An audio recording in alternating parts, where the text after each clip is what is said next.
right, it's time to get crafty with a brand new series we're calling I Can Make That. Here is crafting expert Jennifer Tryon. She joins us to give us some ideas and inspo for some Valentine's Day DIY projects. Jen, always good to see you. Good morning.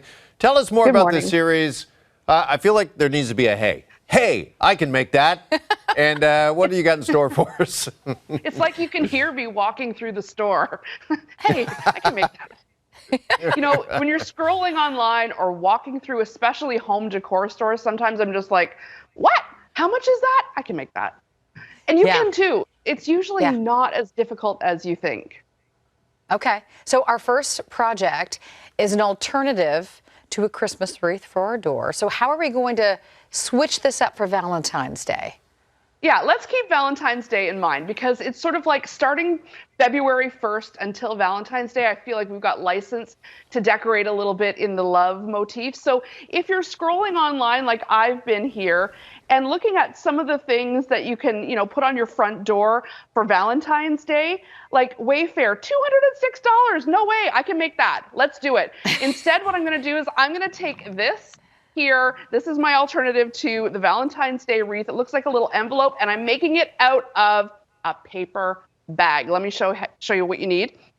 Just a paper bag with handles, because we're going to use that handle as the hook to go on your wreath hanger. So I got some artificial flowers, some ribbon. This is really easy. Just fold the bag, staple it at the back only, so that the back stays like smaller and tighter. And then you'll notice the giveaway envelope shape. So I just put that triangle on the front and cut it out. Lost the first handle, but keep that back handle so it can hang on the door. Put a little, some flowers in there. I just took some scrap fabric. If you have an old flannel shirt or, something that's too small, this is a great way to upcycle something. I just sewed these together, nothing fancy, and put a little bit of stuffing in them. If you have an old pillow that's hanging around that you don't use anymore, perfect place to grab stuffing from. And I just put it right in that bag. And, I always love a chance to use brush lettering. So I'm going to write here in just a minute once I get the ribbon on, and just put a little motif here. I wrote love letters, and it's all about the pens, and just have a little bit of fun and put it on your front door. It doesn't need to last very long, 2 weeks, and then you can take all the stuff out and reuse it for something else another time. But that's just a paper bag that just saved me $206. Yeah, over $200 in savings, like that. I love it. Right now I'm thinking about everyone in BC with all the rain, that you might want to bring that on the inside. It might get a little soggy. Yeah. Or hopefully your doorway's sheltered. Right. All right, coming up next on Hey, I Can Make That is a Valentine's Day card.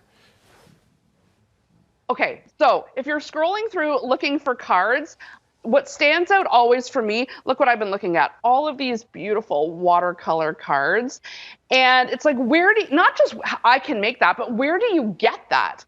Often by the time we're thinking about getting a Valentine's Day card, it's like February 12th, February, 13th, but you can make it 20 minutes. If you've got even a kid's paint set, they're always watercolor. You can use that or get a little set and you will have tons of fun with this. Let me show you how I made these cute, look at these ones for the kids with the googly eyes, something a little more sophisticated.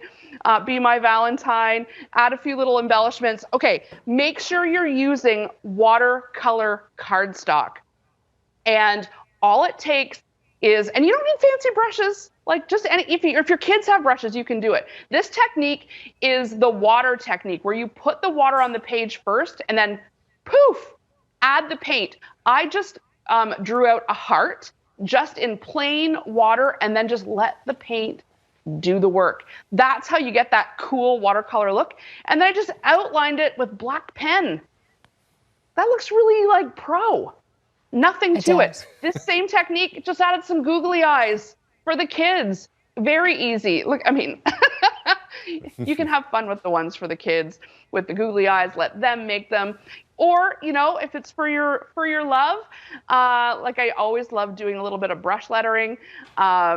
put your own handwriting on it. Just that watercolor heart can really, really just make something pop. It's inexpensive. Use the brush, just a little swoop, swoop, make the heart. And again, outline it with a pen.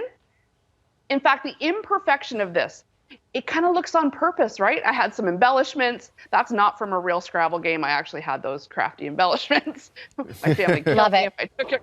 Although that's the kind of thing I would do. I'd take it right from the board game, all in the name of a good Valentine's card. That's my motto, by the way. That imperfection is on purpose. That's my life motto. All right, finally, Jen, we got to squeeze this in. You have our last I Can Make That. You have a couple versions of a Valentine's themed placemat. I love these, all made of fabric scraps. Let me show you how to do it. It's just literally taking something that was probably destined for the recycling or the textile recycling. If you have old shirts, old sheets, old pillowcases. Me, I've got lots of fabric from sewing projects. And all you're going to do is, basically cut out a big template. And I love this idea for Valentine's Day morning, especially if you have kids. Set the table with these placemats, and it's just scraps of squares and all sewn together on this foam. This is just a piece of foam, and because it's foam, it's nice and sturdy, which means at the end, once I've finished, sewing all of these scraps together, look at this kind of messy, whatever, patchwork deal here. You do not need to have perfect sewing skills. No one's going to see your sewing. And then cut and trace that heart out again. And this time do it with pinking shears. Oh, I did glue a big piece of fabric to the back so that it would be nice and crisp, not too messy. Sewed it on with a big heart shape using like a thicker stitch, and then just cut it with those pinking shears. And honestly, I did it in all kinds of different colors. Doesn't even have to be all pink and red. I took some darker scraps. My son's going to want this one with the baseball in there, and maybe one for my husband with one of his old shirts. And then, of course, my daughters will love all the real girly ones. And yeah, just a cute idea for a Valentine's Day morning. Maybe you'll be serving up some heart-shaped pancakes or something like that. You can make it. All right. They all look great. As you can see on your screen, you can find these ideas and more at homemade.ca. Jen, thanks so much. Good to see you this morning. You're welcome.